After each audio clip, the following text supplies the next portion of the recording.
Hi friends, ఈరోజు topic వచ్చేసి divisibility rules. First of all divisibility అంటే ఏంటిదంటే ఒక నెంబర్ అనేది ఎగ్జాక్ట్ గా ఇంకో నెంబర్ తోని డివిజిబుల్ అవుతుందా లేదా అనేది మనం తెలుసుకోవచ్చు. లాంగ్ డివిజన్ చేస్తే చాలా టైం పడుతుంది. సో అందుకే ఈ డివిజబిలిటీ రూల్స్ యూజ్ చేసి మనం షార్ట్ టైమ్ లో తొందరగా చేయొచ్చు.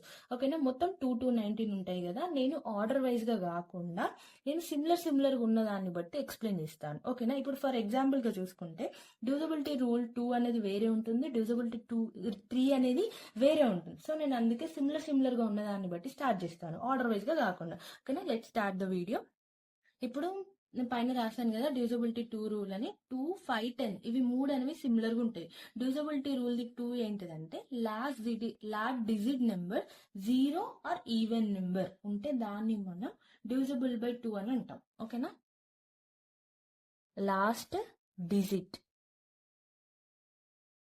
0 ఆర్ ఈవెన్ నెంబర్ ఉంటే అది 2 తోని డివిజిబుల్ అవుతుంది అని అంటాం. ఓకేనా, ఎగ్జాంపుల్ వచ్చేసి 242, 540. ఇప్పుడు మీరు ఇందులో చూస్తే లాస్ట్ డిజిట్ అనేది 2 ఉంది, అంటే ఈవెన్ నెంబర్ ఉంది. లాస్ట్ డిజిట్ అనేది 0 ఉంది, కాబట్టి ఇవి రెండు ఎగ్జాక్ట్ గా 2 తోని డివిజిబుల్ అవుతున్నాయని మనం చెప్తున్నాం. నెక్స్ట్ వచ్చేసి డివిజబిలిటీ రూల్ 5. మీరు ఇవి ఏవేవైతే సిమిలర్గా ఉంటాయో దాన్ని బట్టి నేర్చుకోండి, మీకు ఒక క్లారిటీ వస్తుంది. ఓకేనా, ఈజీగా గుర్తుపెట్టుకోవడానికి ఇలా చెప్తున్నాను.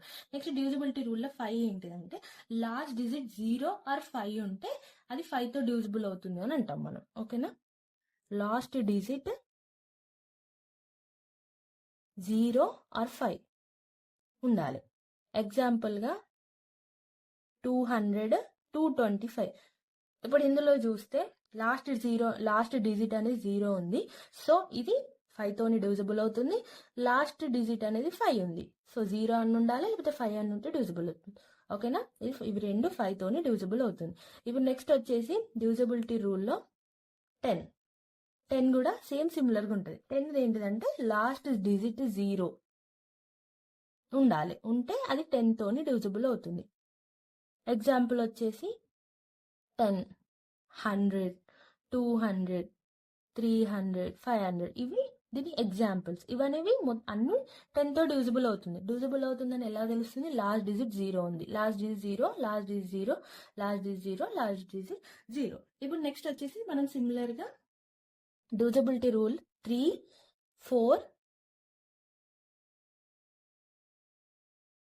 4 కాదు, సారీ, 3 ఉన్ను 9, 6 రూల్ 3. 3 ఏంటిదంటే if some of all digits of a number is divisible by 3, దాన్ని డివిజిబిలిటీ రూల్ 3 అని అంటాం. ఓకేనా, if some of all digit of a number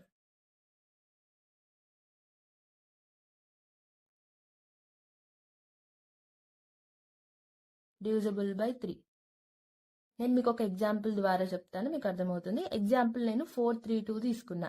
ఈ నెంబర్ అనేది 3 తో డివిజిబుల్ అవుతుందా లేదా చెక్ చేయాలి అని మనకి ఏమన్నారు, సమ్ అంటే ఏంటిది, యాడ్ చేయాలన్నట్టు. 4 + 3 + 2 యాడ్ చేస్తే మనకి ఎంత వచ్చింది? వచ్చిన ఈ నెంబర్, ఈ 9 ఉంది కదా, ఈ 9 ని మనం 3 తోని డివైడ్ చేయాలి. సో 9 అనేది 3 తో డివైడ్ అవుతుంది, కాబట్టి 432 అనేది 3 తోని డివిజిబుల్ అవుతుంది అని మనం చెప్తాం. ఓకేనా, ఇప్పుడు నెక్స్ట్ వచ్చేసి డివిజిబిలిటీ రూల్ 9 కూడా సేమ్. ఇక్కడ మనకి 3 తో డివిజిబుల్ అయింది కదా, ఇక్కడ 9 తో డివిజిబుల్ కావాలి. ఓకేనా, సేమ్. ఇప్పుడు నేను మీకు ఒక ఎగ్జాంపుల్ తో చెప్తాను, మీకు ఒక క్లారిటీ అని వస్తుంది.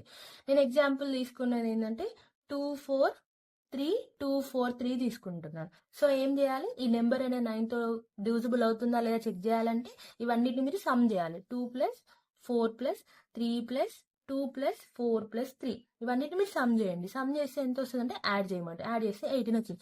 ఈ 18 అనేది 9 తోని డివిజిబుల్ అవుతే ఇది డివిజిబుల్ అవుతుంది 9 తోటి అని చెప్తాం. అంటే డివిజిబిలిటీ రూల్ 9 అని చెప్తాం.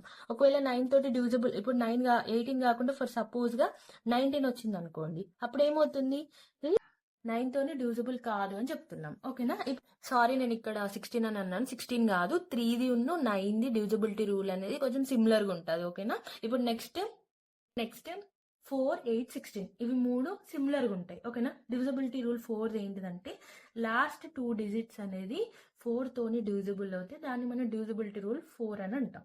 ఓకేనా, లాస్ట్ 2 డిజిట్స్.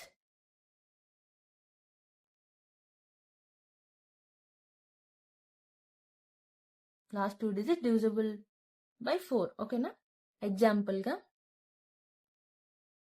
4, 8, 4, 2, 4 నేను తీసుకున్నాను. ఓకేనా? లాస్ట్ 2 డిజిట్స్ అంటే ఏవి? ఇవి. ఈ 24 అనేది 4 తోని డివైడ్ అవుతే అది డివిజిబుల్ 4 అని అంటాం. అంటే ఒకవేళ అది డివైడ్ కాలేదనుకోండి, అప్పుడు ఇట్ నాట్ డివిజిబుల్ బై 4 అని అంటాం. సో 24 అనేది 4 తోని డివైడ్ అవుతుంది. ఓకేనా? So it divisible by 4. 4, 8, 4, 2, 4 అనేది 4 తోని డివిజిబుల్ అవుతుందని మనం చెప్తాము. ఓకేనా? నెక్స్ట్ డివిజిబిలిటీ రూల్లో 8 ఏంటిదంటే ఇక్కడ లాస్ట్ 2 డిజిట్స్ కదా, ఇక్కడ లాస్ట్ 3 డిజిట్స్ వస్తుంది అంతే. మీరు డివిజిబిలిటీ రూల్స్ గుర్తుపెట్టుకునేటప్పుడు నేను ఎలా అయితే ఎక్స్ప్లెయిన్ చేస్తున్నానో అదే ఆర్డర్లో మీరు గుర్తుపెట్టుకోండి, మీకు ఈజీ అవుతుంది. ఓకేనా? Last 3 digits divisible by 8. Last 3 digits అనేది 8 తోని డివిజిబుల్ అవుతాయి, అది డివిజిబిలిటీ రూల్ 8 అని అంటాం. ఓకేనా? నేను ఇప్పుడు ఎగ్జాంపుల్గా ఒక నెంబర్ తీసుకుంటున్నాను. 2, 4, 7, 8, 6, 4 ఈ నెంబర్ తీసుకున్నాను. ఈ నెంబర్ అనేది 8తో డివిజిబుల్ అవుతుందా లేదా చెక్ చేయాలి అంటే మనం ఏం చేయాలి? లాస్ట్ 3 డిజిట్స్ని మనం 8 తోని డివైడ్ చేయాలి. 8, 6, 4ని 8 తోని డివైడ్ చేస్తున్నాం. So 8 1s 8. ఓకేనా? 8 8s 64. సో ఇది అనేది 2, 4, 7, 8, 6, 4 అనేది 8 తోని డివిజిబుల్ అవుతుంది కాబట్టి డివిజిబిలిటీ 8 అని అంటాం. ఇప్పుడు next divisibility rule 16. Divisibility rule 16 ఏంటిదంటే ఇక్కడ 2 డిజిట్స్, ఇక్కడ 3 డిజిట్స్ కదా, ఇక్కడ 4 డిజిట్స్ వస్తుంది. ఓకేనా? అంతే. Last 4 digits divisible by 16. Last 4 digits అనేవి 16 తోని డివిజిబుల్ అవుతే దాని డివిజిబిలిటీ రూల్ 16 అని అంటాం. ఓకేనా? నేను ఎగ్జాంపుల్గా ఒకటి తీసుకొని మీకు ఎక్స్ప్లెయిన్ చేస్తాను, మీకు ఇంకా కొంచెం క్లారిటీగా అర్థం అవ్వడానికి. ఓకేనా? ఇప్పుడు 1, 2, 3, 2 తీసుకున్నాం. దీన్ని 16 తోని డివైడ్ చేయండి. 16 తో డివైడ్ చేస్తే ఎగ్జాక్ట్గా 17 వస్తుంది. సో 1, 2, 3, 2 అనేది 16 తోని డివిజిబుల్ అవుతుంది. ఫర్ ఎగ్జాంపుల్గా నేను 12, 34 తీసుకున్నాను అనుకో. ఫర్ ఎగ్జాంపుల్ ఈ 16 తో డివైడ్ చేస్తే ఇది డివిజిబుల్ అవ్వదు. So it is not divisible of 16 అని మనం ఇలా తెలుసుకోవచ్చు. ఇప్పుడు నెక్స్ట్ డివిజిబిలిటీ రూల్ 6. ఓకేనా? డివిజిబిలిటీ రూల్ 6 ఏంటిదంటే if a number is divisible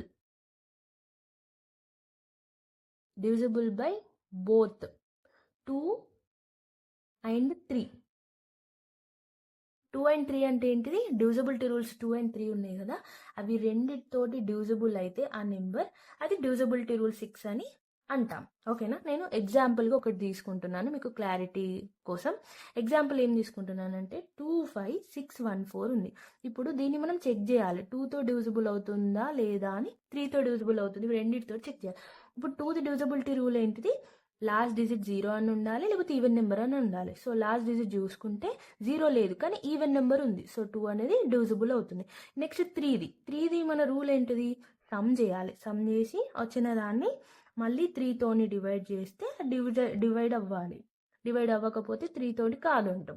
అయితే 3తో డివిజిబుల్ అవుతుంది అంటాం. ఇప్పుడు మనకి ఈ వచ్చిన దాన్ని మనం ఏం చేయాలి? సమ్ చేయాలి. సో సమ్ చేస్తే ఎంత వచ్చింది? 18 వచ్చింది. సో ఈ 18 అనేది 3 తోని ఎగ్జాక్ట్గా డివిజిబుల్ అవుతుంది కాబట్టి 2 and 3 రెండితోటి 2, 5, 6, 1, 4 ఈ నెంబర్ అనేది 2 తోని 3తో డివిజిబుల్ అవుతుంది కాబట్టి డివిజిబుల్ బై 6 అని మనం చెప్తున్నాం. ఓకేనా? Next divisible by 12. Divisibility rule of 12. Divisibility rule of 12 ఏంటంటే same. If a number is divisible by 3 and 4.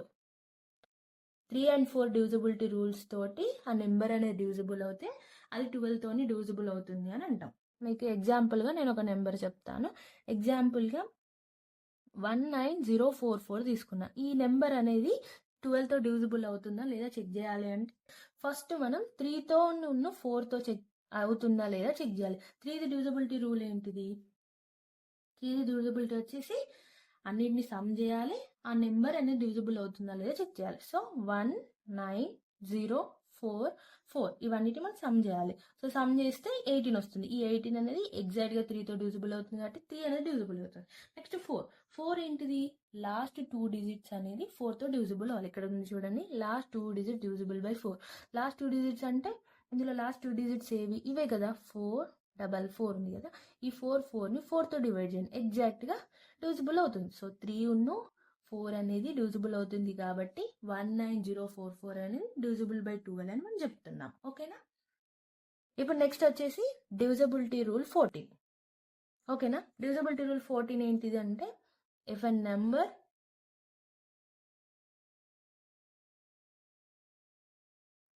Divisible by 2 and 7, ఒక నెంబర్ అనేది 2తోని 7తోని డివిజిబుల్ అవుతే దాన్ని మనం డివిజిబుల్ బై 14 అని అంటాం.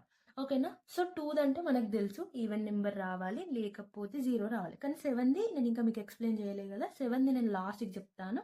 ఓకేనా. ఇప్పుడు నెక్స్ట్ డివిజిబిలిటీ రూల్ వచ్చేసి 15 చెప్తున్నాను. డివిజిబిలిటీ రూల్ 15 ఏంటిదంటే, if a number is divisible by 3 and 5, both 3తోని 5తోని డివిజిబుల్ అవుతే అది 15 తోటి డివిజిబుల్ అవుతుంది అని చెప్తాం. ఓకేనా. If a number is divisible by 3 and 5. ఓకేనా. డివిజిబిలిటీ రూల్ చాలా ఈజీగా ఉంటాయి, మీరు అనుకున్నంత టఫ్ ఏం కాదు, చాలా సింపుల్గా గుర్తుపెట్టుకోవచ్చు. నేను చెప్పిన ఆర్డర్ ప్రకారం మీరు గుర్తుపెట్టుకోండి. ఓకేనా. ఇప్పుడు నెక్స్ట్ ఏంటి, నేను ఎగ్జాంపుల్గా చెప్తున్నాను. ఎగ్జాంపుల్గా నేను 6120 తీసుకున్నాను. సో ఫస్ట్ దీనికి 3ని చెక్ చేయాలి, తర్వాత 5ని చెక్ చేయాలి. 5 ఏంటిది, లాస్ట్ డిజిట్ అనేది 0 రావాలి, లేకపోతే 5 రావాలి. సో ఇక్కడ చూసుకుంటే లాస్ట్ డిజిట్ అనేది 0 వచ్చింది కాబట్టి ఎగ్జాక్ట్గా 5తో డివిజిబుల్ అవుతుందని అనుకుంటున్నాం మనం. ఇప్పుడు నెక్స్ట్ 3 ఏంటి, సమ్ చేయాలి. 6 + 1 7, 7 + 2 9. సో 9 అనేది ఎగ్జాక్ట్గా డివిజిబుల్ అవుతుంది కాబట్టి 6120 అనేది 15తో డివిజిబుల్ అవుతుందని మనం చెప్తున్నాం. ఓకేనా. ఇప్పుడు నెక్స్ట్ వచ్చేసి డివిజిబిలిటీ రూల్లో 18. ఓకేనా. 18 ఏంటిదంటే, if a number is divisible by 2 and 9, 2 తోటి 9తోని డివిజిబుల్ అవుతుంది, అది డివిజిబుల్ బై 18 అని అంటాం. ఓకేనా. If a number is divisible by 2 and 9, 2 తోటి 9తోని డివిజిబుల్ అవుతుంది, అది 18 తోటి డివిజిబుల్ అవుతుందని చెప్తున్నాం. ఎగ్జాంపుల్గా 2016 తీసుకున్నాను నేను. ఓకేనా. ఫస్ట్ 2తో చెక్ చేద్దాం. 2ది ఏంటిది, లాస్ట్ డిజిట్ 0 అన్న రావాలి, లేకపోతే ఈవెన్ నెంబర్ అన్న రావాలి. సో మనకి ఈవెన్ నెంబర్ వచ్చింది కాబట్టి 2 అనేది డివిజిబుల్ అవుతుంది. ఇప్పుడు నెక్స్ట్ వచ్చేసి ఏంటి, 9 ఏంటిది, సమ్ చేయాలి వచ్చిన డిజిట్ని, తర్వాత డివిజిబుల్ చేయాలి, అంటే 9 తోటి డివైడ్ చేయాలి అంటున్నా. ఓకేనా. 2 + 0 + 1 + 6 చేయండి. 6 చేస్తే ఎంత వస్తుంది, 9. సో 9 ఎగ్జాక్ట్గా 9తో డివైడ్ అవుతుంది కాబట్టి 2016 ఈజ్ డివిజిబుల్ బై 18 అని అంటాం. ఇప్పుడు నెక్స్ట్, ఇప్పుడు నేను మీకు డివిజిబిలిటీ రూల్ 7 చెప్తాను. ఓకేనా. Divisibility rule 7. సో 7, 13, 17, 19 ఈ 4 అనేది కొంచెం డిఫరెంట్గా ఉంటాయి. ఓకేనా. 7, 13, 17, 19 ఇందులో మనం ఆస్కలేటర్స్ అని కొన్ని ఉంటాయి, అవి ఖచ్చితంగా మీరు గుర్తుపెట్టుకోవాలి. ఓకేనా. ఫస్ట్ 7 ఏంటిదంటే, డివిజిబిలిటీ రూల్ 7ది నేను మీకు ఒక ఎగ్జాంపుల్ ద్వారా చెప్తాను, సో మీకు క్లారిటీ అనేది వస్తుంది. ఓకేనా. సో ఎగ్జాంపుల్గా నేను ఒక నెంబర్ తీసుకుంటున్నాను, 343 తీసుకున్నా. సో దీన్ని నేను ఏం చేయాలి అంటే, ఈ 343ని ఆస్కలేటర్ వచ్చేసి దీనికి -2 ఉంటుంది. ఓకేనా. ఈ లాస్ట్ డిజిట్ ఉంది కదా, 343 లాస్ట్ డిజిట్ ఏంటిది, 3 కదా, ఈ 3ని ఈ ఇంటూ 2తోని మల్టిప్లై చేయాలి. 3 2 6 వస్తుంది కదా, ఈ 6ని ఈ 34లోకి వెళ్ళి మైనస్ చేయాలి. 34లోకి వెళ్ళి ఈ 6ని మైనస్ చేయాలి. మైనస్ చేస్తే ఎంత వస్తుంది, 28 వచ్చింది కదా. ఇప్పుడు ఈ 28 అనేది 7తోని డివిజిబుల్ అవుతుందా లేదా చెక్ చేయాలి. ఓకేనా. సో ఈ 28 అనేది 7తో డివిజిబుల్ అవుతుంది, ఎందుకంటే 7 4 28. సో ఇది 7తో డివిజిబుల్ అవుతుంది కాబట్టి 343 ఈజ్ డివిజిబుల్ బై 7 అని చెప్తున్నాం. ఓకేనా. ఇప్పుడు నెక్స్ట్ ఇంకొకటి చెప్తాను, డివిజిబిలిటీ రూల్ 13. ఓకేనా. 13ని ఆస్కిలేటర్ వచ్చేసి +4. ఎగ్జాంపుల్ చెప్తాను మీకు క్లారిటీ కోసం, నేను ఇలా ఎగ్జాంపుల్ చెప్తున్నాను. ఇప్పుడు 3 to 5 ఉంది కదా, ఇక్కడ లాస్ట్ డిజిట్ చేసాము కదా, సేమ్ ఇక్కడ కూడా అంతే, సేమ్ ఉంటాయి ఇవి 4 అనేది కొంచెం. ఓకేనా. లాస్ట్ డిజిట్ 5ని ఇంటూ 4తో చేయాలి. 5 4 20 వస్తుంది కదా. వచ్చిన ఈ 20ని ఈ 32లోకి వెళ్ళి మైనస్ చేయాలి, సారీ ప్లస్ చేయాలి, ఎందుకంటే ఇక్కడ మనకు +4 ఉంది కాబట్టి ఇక్కడ ప్లస్ చేయాలి. ఓకేనా, ఇక్కడ 4ని ఇంటూ చేసినాం, వచ్చిన ఈ 20ని ఈ 32తోని ప్లస్ చేయాలి. ప్లస్ చేస్తే మనకి ఎంత వస్తుంది, 52 వచ్చింది. ఇప్పుడు నెక్స్ట్ ఏం చేయాలి, ఈ 52 అనేది 13తోని డివిజిబుల్ అవుతుందా లేదా చెక్ చేయాలి. సో ఇప్పుడు మనం చూస్తే 13 అనేది 15తో డివిజిబుల్ అవుతుంది, ఎందుకంటే 13 2 52 వస్తుంది. సో ఇప్పుడు ఏంటిది, 325 ఈజ్ డివిజిబుల్ బై 13. 325 అనేది 13తో డివిజిబుల్ అవుతుందా లేదా మనం ఇలా చెక్ చేసుకోవచ్చు. ఓకేనా, మీకు అర్థమైంది అనుకుంటున్నాను. ఇన్ కేస్ ఇందులో ఏమైనా డౌట్స్ ఉంటే కామెంట్ సెక్షన్లో కామెంట్ చేయండి, నేను డెఫినెట్గా రిప్లై ఇస్తాను. ఇప్పుడు నెక్స్ట్ వచ్చేసి డివిజిబిలిటీ రూల్లో 17. ఓకేనా, 17లో ఆస్కులేటర్ వచ్చేసి -5 ఉంటుంది. ఎగ్జాంపుల్ చెప్తాను. ఎగ్జాంపుల్ ఏంటిదంటే 1904. సేమ్ 1904లో లాస్ట్ నెంబర్ని మనం 5తోని మల్టిప్లై చేయాలి. సో 20 వస్తుంది కదా. వచ్చిన ఈ 20ని ఇందులోకి వెళ్ళి మైనస్ చేయాలి. 190లోకి వెళ్ళి ఈ 20ని మైనస్ చేస్తే మనకు 170 వచ్చింది. వచ్చిన ఈ 170 అనేది 17తోని డివిజిబుల్ అవుతుందా లేదా మనం చెక్ చేసుకోవాలి. సో ఇప్పుడు మనం చెక్ చేసుకుంటే 170 అని 17తో డివిజిబుల్ ఎలా, 17 10s 170. So 1904 is exactly divisible by 17. అంటే 1904 అనే 17తోని డివిజిబుల్ అవుతుందా లేదా మనం ఇలా చెక్ చేసుకోవచ్చు. ఇప్పుడు నెక్స్ట్ డివిజిబిలిటీ రూల్ వచ్చేసి 19. ఓకేనా, డివిజిబిలిటీ రూల్ వచ్చేసి 19. సో దీనికి ఆస్కులేటర్ వచ్చేసి +2 ఉంటుంది. ఎగ్జాంపుల్ 361. ఇది నేను ఎగ్జాంపుల్గా తీసుకున్నా. ఈ 361లో లాస్ట్ నెంబర్ని 2తోని మల్టిప్లై చేయాలి. మల్టిప్లై చేస్తే 2 వచ్చింది కదా. ఈ వచ్చిన 2ని ఇక్కడ యాడ్ చేయాలి. యాడ్ చేస్తే 38 వచ్చింది. సో ఇప్పుడు మనం చెక్ చేయాలి, ఈ 38 అనేది 19తో డివిజిబుల్ అవుతుందా లేదా చెక్ చేయాలి. సో ఖచ్చితంగా 38 అనేది 19తో డివిజిబుల్ అవుతుంది, ఎందుకంటే 19 2s 38 కాబట్టి. సో 361 అనేది ఎగ్జాక్ట్గా 19తోని డివిజిబుల్ అవుతుందని మనం తెలుసుకోవచ్చు. ఓకేనా, ఇప్పుడు నెక్స్ట్. ఓకేనా, ఇప్పుడు నేను ఇది చెప్పలేదు కదా, డివిజిబిలిటీ 14 అంటే ఏంటిది, ఆ నెంబర్ అనేది 2తోని 7తోని డివిజిబుల్ అవుతే దాన్ని మనం డివిజిబుల్ బై 14 అంటాం. 7ది మీకు అర్థమైంది కదా, అక్కడ నేను ఎలా చేశాను సేమ్ అలానే చేయాలి. ఓకేనా, ఈ వీడియో మీకు అర్థమైంది అనుకుంటున్నాను. ఇన్ కేస్ ఇందులో ఏమైనా డౌట్స్ ఉంటే నాకు కామెంట్ సెక్షన్లో కామెంట్ చేయండి, నేను డెఫినెట్గా రిప్లై ఇస్తాను. ఇన్ కేస్ మీకు నా వీడియో నచ్చితే లైక్ చేయండి, షేర్ చేయండి, సబ్స్క్రైబ్ చేసుకోండి. Thank you for watching.